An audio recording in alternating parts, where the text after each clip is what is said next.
नमस्कार सर्वांना, नागपंचमीच्या सर्वांना खूप खूप शुभेच्छा। आज नागपंचमी आहे तर मी नैवेद्यासाठी आणि खाण्यासाठी पुरणाचे दिंड बनवलेली आहे। ही एक जुनी पारंपरिक रेसिपी आहे, तर ही रेसिपी नक्कीच बघा। खूप छान आणि साध्या सोप्या पद्धतीने मी बनवलेली आहे। तर चला बघूया कशा पद्धतीने बनवली आहे। इथे मी सर्वात पहिले पीठ भिजवून घेते। पीठ भिजवण्यासाठी आपल्याला किती बनवायचे आहेत त्यानुसार आपण पीठ घ्यायचं आहे। चवीपुरतं मी मीठ टाकते। आपलं जर का पीठ जास्त व्यवस्थित नसेल दळलेलं तर त्यामध्ये थोडासा मैदासुद्धा टाका, म्हणजे की दिंड अजिबात फाटणार नाहीत। पण मी मैदा नाही घेतलेला, पीठच घेतलेलं आहे। आणि 1 चिमूटभर हळद टाकलेली आहे कलरसाठी, स्किप केली तरीही चालतं। आता हे आपल्याला छान पीठ भिजवून घ्यायचं आहे। थोडं थोडं पाणी करून पीठ भिजवायचं आहे आपल्याला।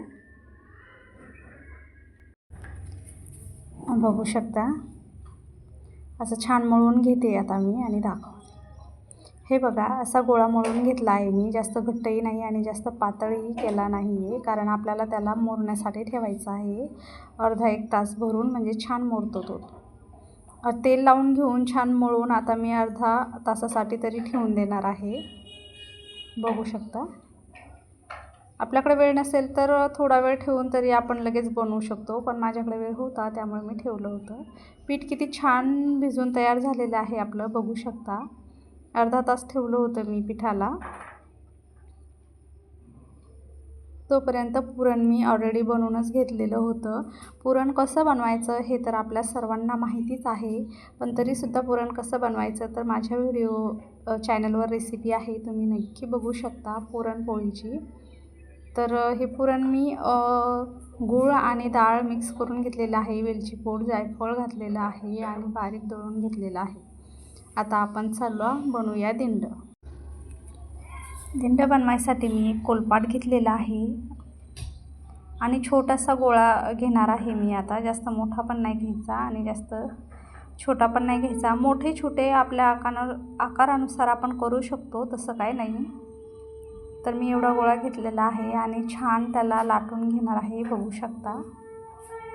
तर लाटण्यासाठी तांदळाचं पीठ घ्यायचं। तांदळाच्या पिठानं खूप छान लाटले जातात आणि ते चिकटतही नाही आपल्या आपण जी पारी बनवून घेणार आहे तिला। बघू शकता हलक्या हाताने छान पातळ लाटून घ्यायची आहे आपल्याला, जास्त जाड अजिबात ठेवायची नाही आहे आणि इतकी पातळही नका करू की ते तुटेल किंवा फुटेल।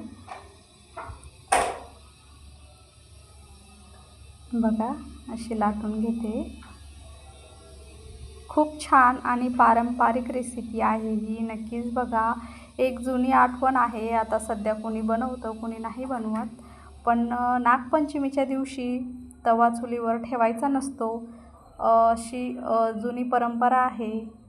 तर पहिले लोक खरोखरच तवा चुलीवर ठेवत नव्हते, तर मग ह्या अशा पद्धतीने नैवेद्य किंवा आपल्याला खाण्यासाठी बनवत होते, तव्याचा यूज न करता। तर आता बघा मी एक चपाती गोल लाटून घेतली आहे, सॉरी चपाती आपण एक फुलका बनवतो तेवढी मी लाटून घेतलेली आहे, बघू शकता। आणि असं चापट करून आपल्याला यामध्ये पुरण भरायचं आहे, बघू शकता या पद्धतीने। आता दुमडून घ्यायचं आहे या साईडने, परत या साईडने दुमडून घेते, बघू शकता। थोडं प्रेस करायचं बरं का, म्हणजे की ते उमलले नाही पाहिजे।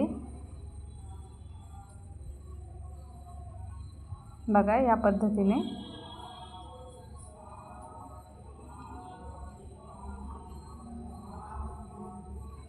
बघू शकता। आता परत दुसरा सुद्धा बनवून घेते। एका प्लेटला मी तेल लावून घेतलेलं आहे किंवा तूप लावून घ्यायचं आणि असं ठेवायचं आहे। आता परत एक बनवून घेते। तर प्रत्येक भागात वेगवेगळी पद्धत आहे, जी आपली पद्धत आहे ती नक्कीच बनवायची। वेगवेगळ्या शहरात वेगवेगळ्या भागात वेगवेगळ्या पद्धतीने सुद्धा बनवतात। कुठे कुठे कानोलेसुद्धा बनवतात नैवेद्यासाठी, बघू शकता। परत एक बनवून घेते मी, त्याच पद्धतीने बनवणार आहे।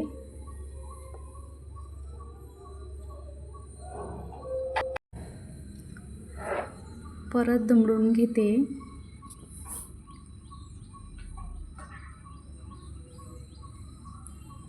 पटकन तयार होते, काही जास्त वेळ लागत नाही आहे. सोपी रेसिपी आहे एकदम. बघा, या पद्धतीने थोडं प्रेस करून घेते. आता पूर्ण जेवढे बनवायचे आहे तेवढे मी दिंड असे बनवून घेणार आहे, तुम्हाला दाखवते. आणि ह्या प्लेटला तेल लावून घेतलेलं आहे, त्यावर ठेवणार आहे. शक्यतो जास्त तुपाचा वापर करायचा, म्हणजे खूप छान लागतात. हे बघा, मी बनवून घेतलेले आहेत 5. आता यावर तेल किंवा तूप लावून याला स्टीम करणार आहोत आपण. त्यासाठी मी एका कढईमध्ये पाणी घेतलेलं आहे. पाण्याला उकळी आली पाहिजे असं पाणी गरम करायचं. आणि आपल्याकडे जर का स्टीमर असेल तर स्टीमरमध्ये सुद्धा ठेवू शकतो आपण, इडली पात्राच्या ढोकळ्याच्या भांड्यामध्ये. तर आता मी ही प्लेट कढईवर ठेवली आहे आणि परत एकदा त्याला झाकून ठेवलं आहे आणि 15 मिनटं होऊ देणार आहे. 15 मिनिटामध्ये परफेक्ट शिजतात हे. 15 मिनिट ठीकच आहे याला शिजायला. हे बघू शकता, दिंड किती छान दिसत आहे शिजलेले. चकाकी आलेली आहे, म्हणजे आपले दिंड छान शिजलेले आहेत. दाखवते तुम्हाला, बघू शकता. आता मी खाली उतरून घेते आणि दाखवते. बघा, अजून थोडे गरमच आहे, जास्त थंडे नाही झाले. गरम गरम तुपासोबत खायला खूप छान लागतात. तुपाची धार वरून सोडायची आणि त्याच्यासोबत खायचे. पण अगोदर नैवेद्य दाखवायचा आणि नंतर खायचे. बघू शकता किती छान झालेले आहेत. आपल्याला ही रेसिपी कशी वाटली? जुनी पारंपरिक छान वाटली का? कमेंट करून नक्कीच सांगा. जर का रेसिपी आपल्याला आवडली तर व्हिडिओला लाईक, शेअर, सबस्क्राईब करायला विसरू नका. व्हिडिओ शेवटपर्यंत बघितल्याबद्दल तुमचे सर्वांचे खूप खूप धन्यवाद. व्हिडिओमध्ये जर का काही चुकलं असेल तर प्लीज माफ करा.